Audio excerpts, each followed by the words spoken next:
Let's talk about understanding by design, or UBD. Now, anyone who's used it knows it's famous for one big thing, starting with the end goal in mind.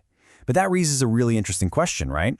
If every lesson is designed backward from the very same destination, where does that leave the individual student? How do you account for all those different starting points? Well, that's exactly what we're going to dig into. To put it another way, if everyone is climbing the exact same mountain, how does the map account for their different skills, their different gear, and where they're starting from? We're going to look for the answer right inside UBD's own blueprint. So to figure this out, think of this as a little architect's tour. First, we'll check out the core blueprint itself. Then we're going to see how it all gets applied in the real world of assessment and instruction. We'll even uncover a really cool connection to another expert. And finally, we'll step back and see how the whole integrated design comes together.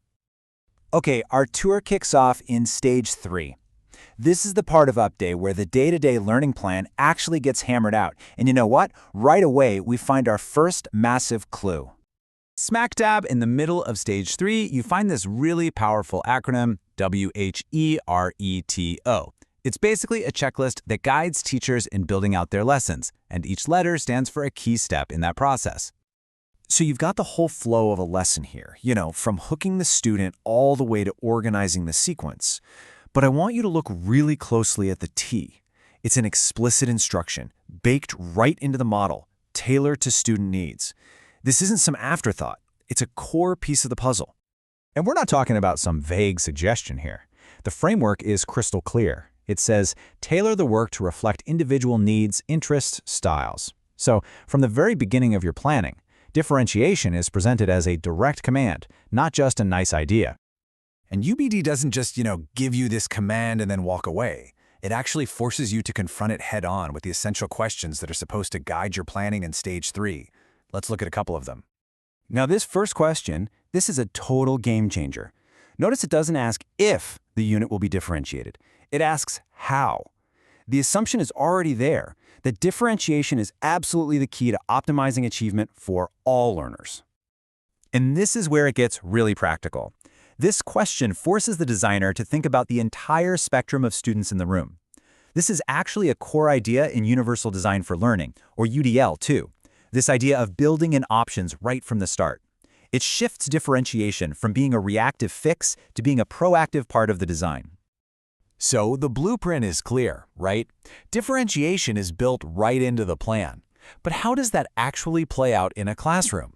Let's take a look at how this philosophy shapes both assessment and daily instruction. UBD kind of has this two-pronged approach. In Stage 3, it's all about tailoring the path to learning.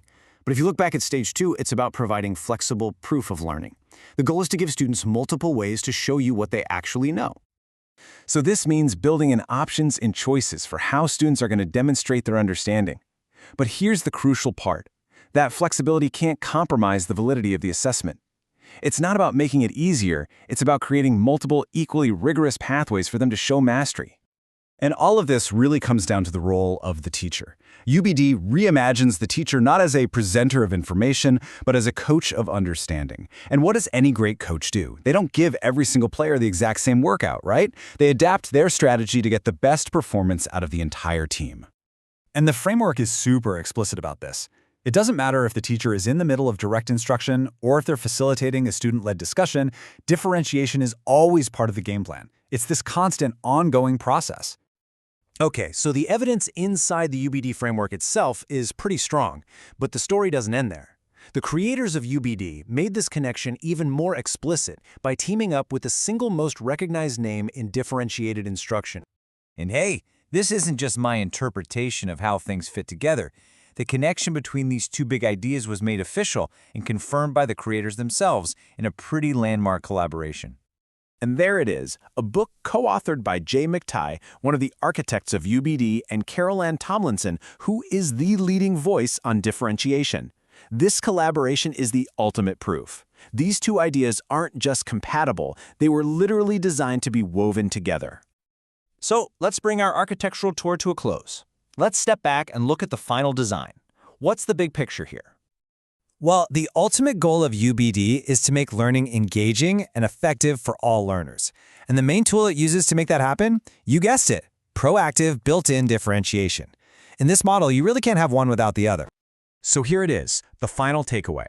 In the UbD framework, differentiation is not an add-on. It's not something you bolt on later. It's not a quick fix for a lesson that isn't quite working.